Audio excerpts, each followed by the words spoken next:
হরে কৃষ্ণ। প্রিয় ভক্তবৃন্দ, আপনারা দেখছেন ভক্তিলিঙ্ক চ্যানেল। 700 বছর মুসলিম শাসন করেছে, 200 বছর ব্রিটিশ শাসন করেছে।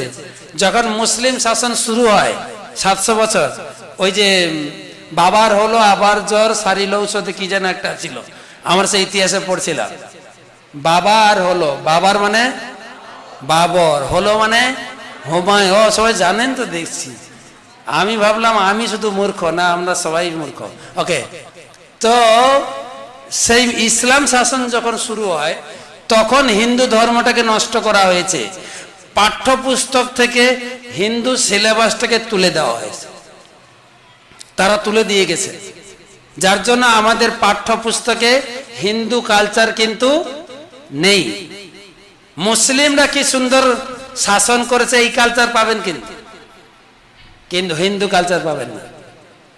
হিন্দু এইটুকু পাবেন, এইটুকু ইতিহাসে পাবেন, হিন্দু লেখা আছে যে আমি হিন্দু। হিন্দুর পরিচয় কি না, ফরাসি দেশের লোকেরা ভারতে এসছিল, তারা সিন্ধু নদী স উচ্চারণ করতে পারতো না। কি উচ্চারণ করতো? হ থেকে আমরা হয়ে গেছে হিন্দু। তাহলে ফরাসি দেশের লোকেরা আমাদের হিন্দু বানিয়েছে। ইতিহাসে তো আমরা এটাই পড়েছি। কি ভুল পড়েছি দেখেন, আমরা হিন্দুও না, কিন্তু আমাদের আসল পরিচয় হচ্ছে সনাতন ধর্ম। সনাতন ধর্ম, বৃহৎ সনাতন ধর্ম আমাদের পরিচয়। কিন্তু সেই ইসলাম ধর্মের শাসনের সময় হিন্দু কালচার তুলে দিয়েছে। তারপরে এসে ব্রিটিশ শাসন, তারা তো ভেঙে তছনছ করে কি শিখিয়েছে? ইসলামরা ইসলাম কালচার শিখিয়েছে, ব্রিটিশরা কি শিখিয়েছে বলুন? খ্রিস্টান কালচার। এখন আমরা কোন কালচারে আছি বলুন তো? বেশিরভাগ লোক হিন্দু নামে হিন্দু, কিন্তু কালচারটা কি? খ্রিস্টান কালচার। আমার ছেলে মেয়েরা ইংরেজি শিখবে, আমার ছেলে মেয়েরা ইংরেজি স্কুলে পড়বে, কলেজে পড়বে, আমার ছেলে মেয়েরা ব্রিটিশের মতো প্যান্ট শার্ট পরবে, আমার মেয়ে শাড়ি পরবে। এটা কেমন লাগে না? সেকেলের মতো লাগে না? এখন প্যান্টালুনের গেঞ্জি পরবে, এখানে ফাটা, এখানে পাটা, এখানে পাটা। এটা না হলে হয় নাকি? খ্রিস্টান কালচার, এটা হচ্ছে খ্রিস্টান কালচার। খ্রিস্টান লোকেরা প্রায় উলঙ্গ থাকে, প্রায়। আমি গেছি, দেখেছি বিদেশে, প্রায় উলঙ্গ থাকে। এই খ্রিস্টান কালচার আমরা গ্রহণ করছি, কিন্তু বাবাকে বাবা বলতে লজ্জা হয়। ড্যাড, ড্যাড না ডেথ, ডেথ, বাবা মরে গেছে, ডেথ। আর সে বাবা মরে গেছে আর মা হয়ে গেছে মোমবাতি, মম। খ্রিস্টান কালচার। মাকে মা বলে সম্বোধন করা লজ্জা লাগে। আবার কেউ যেন মামনি, আমি তো মেয়েকে ডাকে মামনি, মাকে আবার মামনি ডাকে, এটা তো শুনি। কালচার, খ্রিস্টান কালচার তছনছ হয়ে গেছে। তাই ধর্ম জানতে গেলে তারা যেরকম গ্রন্থ পড়ে ধর্ম জানছে, কোরআনে বলা হয়েছে আল্লাহই একমাত্র ঈশ্বর, তারা ছোট থেকে শিখেছে, তাই একমাত্র ঈশ্বর আল্লাহকে মানে। ছোট থেকে শিখেছে, বড় অবস্থায়ও তারা সেই কি মন্ত্র পড়ে, কি মন্ত্র পড়ে। আবার হিন্দুরা তো ভালোভাবেই জানে, মুসলিমরা কি মন্ত্র পড়ে জানি না। আমাদের হিন্দু লোকেরা যদি একটু খোর করতাল বাজিয়ে কীর্তন করে, হিন্দু লোকের কানে লাগবে। আরে সকালে একটু ঘুমাবো, তাও বিরক্তকর। কিন্তু ওরা মাইক বাজিয়ে মন্ত্র পড়ে, কিন্তু আল্লাহ করে না, কিন্তু কানে লাগে না। কিন্তু আমাদের প্রতিবেশী বলে কথা, হ্যাঁ, ওরা আমাদের প্রতিবেশী, ওদের বিরক্ত করা উচিত না। কিন্তু হিন্দু যদি খোল করতাল বাজিয়ে হরিনাম করে, একটু শঙ্খ বাজিয়ে, শঙ্খ বাজায় কি বলবে? তোমরা কি লোক, সকালে উঠে শঙ্খ বাজাচ্ছ, একটু ঘুমাতে পারবো না? এই হচ্ছে হিন্দু কালচার। তারা ছোট থেকেই শিখেছে আল্লাহ ভগবান, তারা বড় অবস্থায় জানে আল্লাহ ভগবান, তাই আল্লাহকে মানে। আমরা ছোট থেকে পড়ি নাই কিন্তু কে ভগবান, আমরা জানিও না। পাড়ায় গণেশ পূজায় হই হুল্লোড় করি, মা তার পরিবার নিয়ে আসে, মা দুর্গা, সবাই একা একা আসে। মা যখন আসে, মা তো সবাই একদম পরিবার নিয়ে আসে, হ্যাঁ, স্বামী স্ত্রী ছেলে মেয়ে পুরো পরিবার। আর আজব পরিবার, আজব পরিবার জানেন, প্রত্যেকের গাড়ি ঘোড়াগুলো সব আজব, একটা আরেকটার খাদক। মায়ের বাহন হচ্ছে কি গো, মায়ের গাড়ি হচ্ছে মার্সিডিজ বেঞ্চ, কি সেটা সিংহ। আর বাবার গাড়ি হচ্ছে ষাঁড়, সিংহ ষাঁড়কে খায়, ঠিক আছে। আচ্ছা, ময়ূর হচ্ছে কার বাহন, কার, কার্তিকের। ময়ূর কিন্তু সাপ খায়, কিন্তু মায়ের গলায় সাপ আছে না। আচ্ছা, ইঁদুর কার জন্য, ইঁদুর, ইঁদুর গণেশ। এইটুকু ইঁদুরের ভিতরে উপরে এত বড় একটা শরীর, এটা এটা মেনে নেওয়া যায় বলুন? হ্যাঁ, এত বড় শরীর।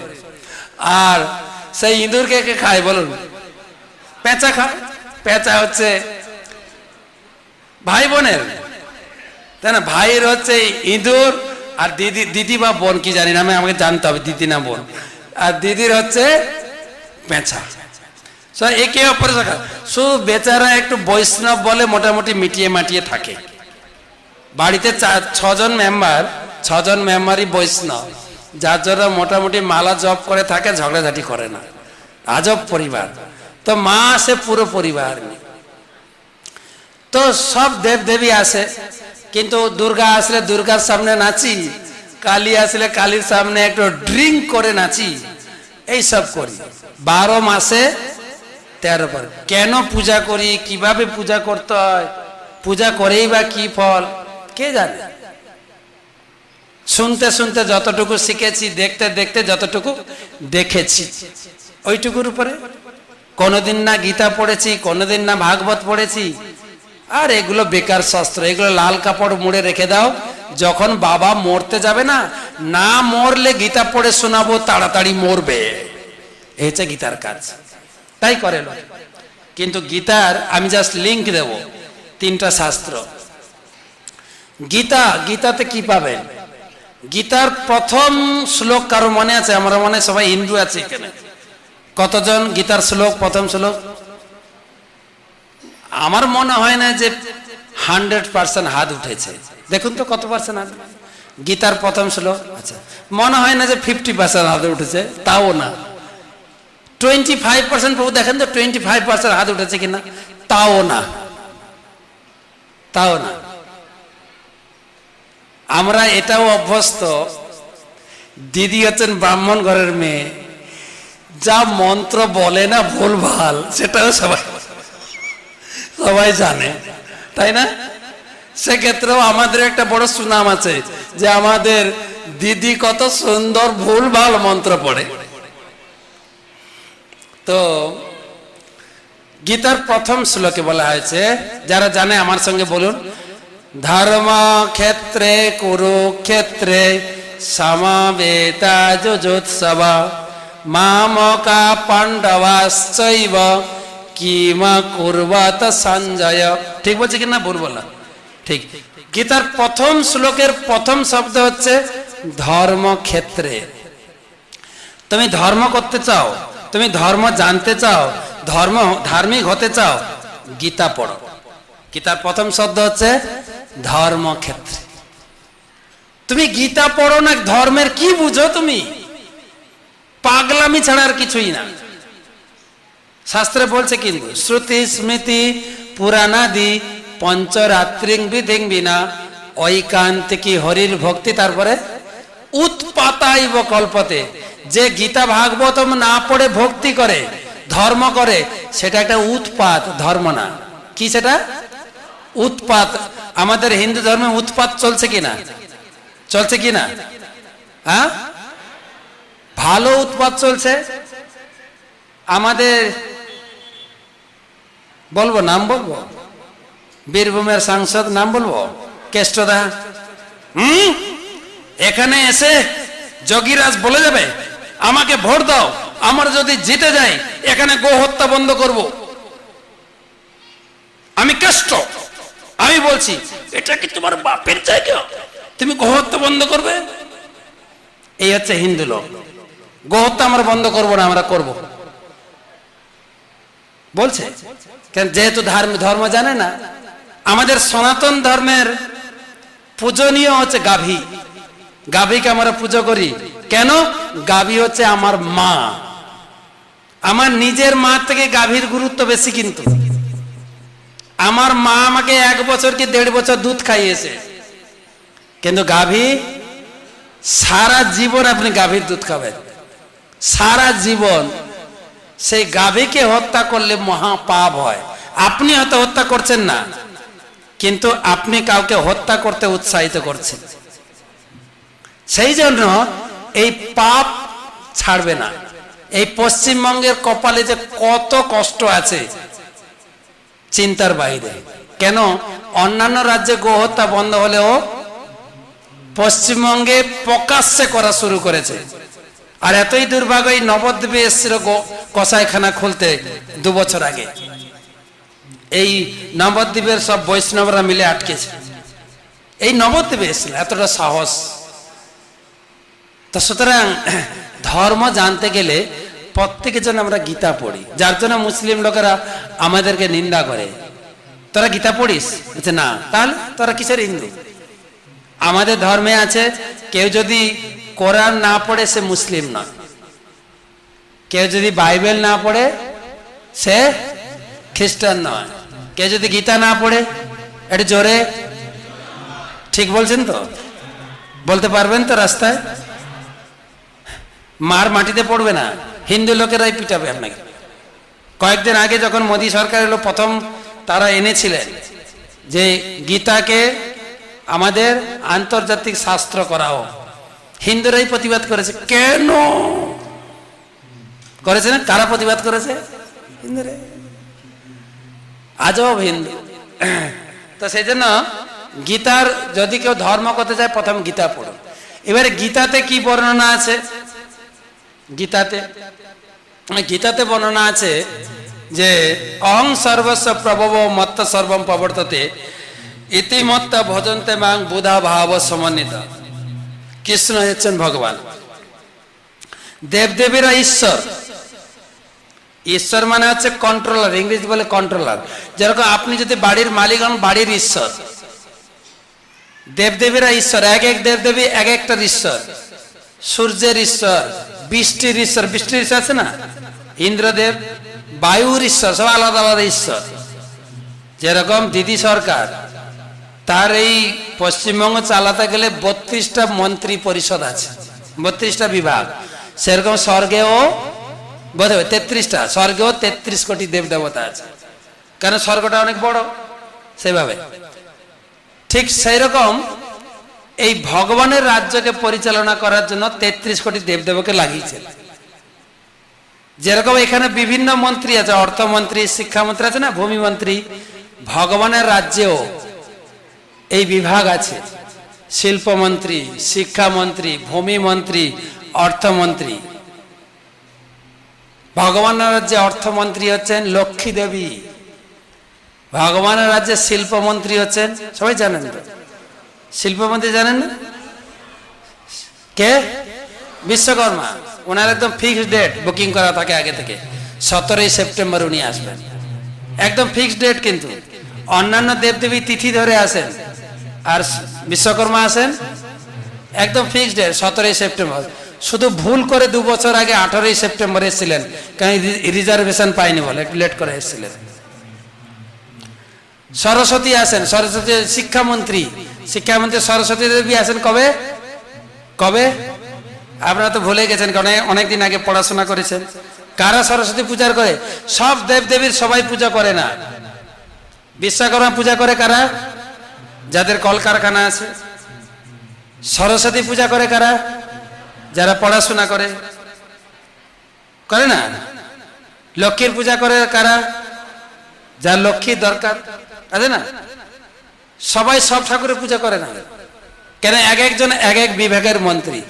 কিন্তু সবার উপরে যেরকম দিদি মুখ্যমন্ত্রী, বা আমাদের দিল্লি সরকার মোদী হচ্ছেন প্রধানমন্ত্রী, সেরকম এই সমস্ত কিছুর উপরে হচ্ছেন কৃষ্ণ। একেলা ঈশ্বর কৃষ্ণ আর সব বেদে বলছেন। তো গীতাতে বলা হচ্ছেন কৃষ্ণ ভগবান। তাই গীতার শেষে বলা হলো সর্বধর্মান পরিত্যাজ মাম একম শরণং ব্রজ, আমার চরণে আত্মসমর্পণ করো। সেই ভগবান যার নির্দেশে দুনিয়া চলে, তাকে নিজে কিছু করতে হয় না। তিনি তো আনন্দময় পুরুষ।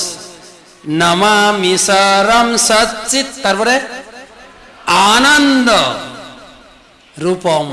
ভগবান কি হচ্ছেন? ভগবান হচ্ছেন আনন্দময় রূপ। তাই ভগবান, তাকে কোনো কিছু করতে হয় না। তিনি, তাই অর্জুন বললেন তোমাকে কিচ্ছু করতে হবে না, তো তুমি শুধু আমাকে গাইড দেবে, ব্যাস যথেষ্ট। দুর্যোধন তো খুব খুশি হয়েছে, ভীষণ খুশি হয়েছেন। কেন? কেন? অর্জুনটা বিশাল বোকা ছেলে। কেননা ভগবান অপশান দিল, এক অক্ষয়ণী সেনা না নিয়ে কাকে নিয়েছে? এই অলস লোকটাকে। কোন লোকটাকে? কৃষ্ণ ঠাকুরকে, যে নিজেই কিছু করে না, তার সেবা করার জন্য এত লোক আছে। নিজে ঘুমাতেও পারে না, কাপড় পরতেও পারে না, স্নান করতে পারে না, খেতেও পারে না, তাই না? পূজারীরা করে দেয় না সব? সকালে গিয়ে পূজারী গিয়ে ওনাকে ঘুম থেকে তুলে, নিজে উঠতে পারে না। ঠিক বলছি কিনা বলুন? তাকেই ভোগ লাগিয়ে খাওয়ায়, নিজে খেতেই পারে না। তাকেই স্নান করায়, আর এগুলো করার জন্য নিজে নিজে, এখন তো ভক্তরা করছে, এগুলো সব নিজে কিছু করবে না বলে, এত অলস লোক, নিজে কিছু করবে না বলে 16,108টা বিয়ে করেছিলেন। এটাও প্রমাণ আছে শাস্ত্রে। সে কৃষ্ণ ঠাকুর। তো অর্জুন, দুর্যোধন বললেন এ অর্জুনটা বিশাল বোকা। আরে ভগবান ওকে প্রথম অপশন দিল, তো এক অক্ষয়ণী সেনা চেয়ে নিতে পারতো, নাই। তো এবারে বলুন, রেজাল্টটা কে পেয়েছে? ভোটে কে জিতলো, অর্জুন না দুর্যোধন? হিসাব কি বলছে? একই যুদ্ধক্ষেত্রে, পৌপাত তার কবিতাতে লিখছে, একই যুদ্ধক্ষেত্রে দুর্যোধন অর্জুন যুদ্ধ করে, অর্জুন বাঁচিয়া রহে, দুর্যোধন মরে। এটা প্রমাণ তো। অর্জুন কিচ্ছুই করতে পারেননি। কেন না? অর্জুনের গাড়ির সামনে ড্রাইভার ছিল পাক্কা একদম ভগবান। তিনি যেভাবে গাড়ি চালিয়ে নিয়েছেন, তীর যদি ভীষণ বেগে তীর ছুঁড়ে আসে, শুধু গাড়িটাকে এক হুমকিতে একটু কাত করে তীর এদিক থেকে বেরিয়ে গেছে। আপনারা জানেন কর্ণের একাগ্নি বাণ ছিল, সে বাণটা রেখেছিল অর্জুনকে মারার জন্য, এটা জানেন না? আর সেই বাণ নিক্ষেপ করেছে কে? কর্ণ, বিশাল মহারথী কর্ণ। আর ড্রাইভার ছিলেন কে? অর্জুনের ড্রাইভার ছিলেন। দূর থেকে বাণ ছুঁড়েছে, বাণ ধেয়ে আসছে, অর্জুনের মৃত্যু নিশ্চিত। আর ওই বাণ কিন্তু অব্যর্থ বাণ, মানে কাউকে মারবেই, এ বাণ বেকার যাবে না। কিন্তু ভগবান এই পা দিয়ে এক ধাক্কা দিয়েছেন গাড়িতে, রথে। যেই ধাক্কা দিয়েছেন, রথের টাকা পাংচার হয়ে গেছে। পাংচার হয়ে গেছে, রথ বসে গেছে। যেই বসে গেছে, অর্জুনের বাণটা, কর্ণের বাণটা এসে অর্জুনের বুকে লাগার কথা, অর্জুনের মাথার মুকুট কেটে বের করে নিয়েছিল। বুঝতে দেখেছেন কি করবে? তিনি তো হচ্ছেন গাইড দিয়েছেন। ভীষ্মদেব বর্ষার আকারে বাণ ছুটছেন, ভগবান তার ছাতিটাকে ফুলিয়েছেন, একটাও বাণ পিছনে যেতে দেয়নি, প্রত্যেকটা বাণ তিনি বুকে নিয়েছেন। সেই হচ্ছে ভগবান। শাস্ত্রে বর্ণনা আছে। এবারে পঞ্চ পাণ্ডবকে তিনি বাঁচিয়েছে। তো পাঞ্চ পাণ্ডবের আরেকজন ভাই ছিল, কুন্তির আরেকটা ছেলে ছিল, কি নাম জানো? এটি জোরে, কর্ণ। এবারে কর্ণকে বধ করবে অর্জুন, অনেক প্রচেষ্টা হচ্ছে। এবং কর্ণের একটা অভিশাপ ছিল, কোনো এক সময় তার রথের চাকা মাটিতে পুঁতে যাবে বা বসে যাবে। রথের চাকা বসে গেছে। এবারে ড্রাইভার বলছেন, অর্জুনের ড্রাইভার বলছেন, এই মালিক, শুনতে পাচ্ছ? মালিক পিছনে তো বলছে, মালিক এক্ষুনি তোমার সময়, কর্ণকে বধ কর। যদিও ওই সময় বধ করা উচিত না, কিন্তু নিরস্ত অবস্থায়, ভগ্ন রথ বা অসহায়, কিন্তু কৃষ্ণ গাইড করেছে, না তোমাকে এখনই বধ করতে হবে। কেন এও অন্যায় করেছে। কখন অন্যায় করেছে না, অভিমন্যুকে 7 জন মিলে মেরেছে। চুক্তি ছিল একজনের সঙ্গে একজন লড়াই করবে, কিন্তু ওর অভিমন্যুকে কজন মেরেছে? 7 জন মিলে। এর ভিতরেই একটা ছিল, একেও অন্যায় করে মারতে হবে। অন্যায়ের প্রতিশোধ অন্যায় চলছে না আমাদের দুনিয়াতে। সিপিএম ছিল, কারচুপি করে ভোট নিয়েছে। তৃণমূল এসে কারচুপি করেছে কিনা? এখন যারা আসে তারা করবে না, কিন্তু দোষ দেবো কেন? ওরা করছে বলে তোমরাও তো করেছো, এ তো পরম্পরা চলছে, পরম্পরা। এরপরে যে আসে সেও করবে। তো তুমি অন্যায় করেছো, আর এখন অন্যায় বুঝালে হবে যে আমি অসহায় আছি, মারো না। বলছে মালিক এক্ষুনি বধ করো। এবারে মালিক ড্রাইভারের নির্দেশে রেডি, ধনুর্বাণ হাতে তুলে নিয়েছেন। তিনি তীর ছুঁড়বেন, দূর থেকে দৌড়ে দৌড়ে এসছেন মাতা কুন্তী, এসে অর্জুনের হাতটা ধরে ফেলেন। অর্জুন, এ কি করছো তুমি? বলছে কেন, আমি কি ভুল করলাম? তুমি কর্ণকে বধ করতে পারো না। বলছে কেন? কর্ণ আমার বড় ছেলে। বলে বড় ছেলে মানে কি বলছো তুমি? এই সংকটময় বিপদ পরিস্থিতিতে তুমি কেন আমাকে বাধা দিচ্ছ? সরে যাও। বলছেন না না না না, মারো না, মারো না, ও আমার বড় ছেলে। বলে কিভাবে তোমার বড় ছেলে? তুমি যদি আগে বলতে এত বড় যুদ্ধ হতো না, এই পুরো রাজ্য আমি কর্ণের হাতে তুলে দিতাম, সে আমার বড় ভাই। কিভাবে তুমি আমাকে বুঝিয়ে বলো? কুন্তী কি বলবেন? কুন্তী অর্জুনকে ছেড়ে, অর্জুনকে শান্ত করে কৃষ্ণের হাত ধরেছেন। কৃষ্ণ, তুমি তো জানো কর্ণ আমার বড় ছেলে। বলছে হ্যাঁ পিসিমা, আমি তো অবশ্যই জানি, শুধু এইটুকু না, আমি অনেক কিছুই জানি। কৃষ্ণ জানেন তো সব? কৃষ্ণ শুধু এইটুকু জানেন না, অনেক কিছুই জানেন। আমার অতীত, বর্তমান, ভবিষ্যৎ আমার কি হবে তাও কৃষ্ণ জানে। কৃষ্ণের খাতে লেখা আছে তো। কৃষ্ণের হার্ড ডিস্কটা অনেক বড়, আমাদের হার্ড ডিস্ক অনেক ছোট। সকালে কি খেয়েছি দুপুরে ভুলে যায়, তাই তো? কিন্তু কৃষ্ণের হার্ড ডিস্কটা একটু ভুলেন না, কেন মনে আছে? বলে আমি সব জানি। কিন্তু কৃষ্ণ বলছেন আমি সব জানি, কিন্তু। বলছে কিন্তু মানে? বলছে পিসিমা, তোমার কি মনে পড়ে চুক্তি কটা আছে? চুক্তি চুক্তি কটা? আরে জোরে, কয়টা? 5টা। আমি তোমার সঙ্গে চুক্তি করেছি কটা? 5টা। তুমি 6টা ফেরত চাইলে কি করে হবে? এক অর্জুন মরবে, না হলে কর্ণ মরবে। তা আমার ইচ্ছা কর্ণ মরবে, অর্জুন বাঁচবে।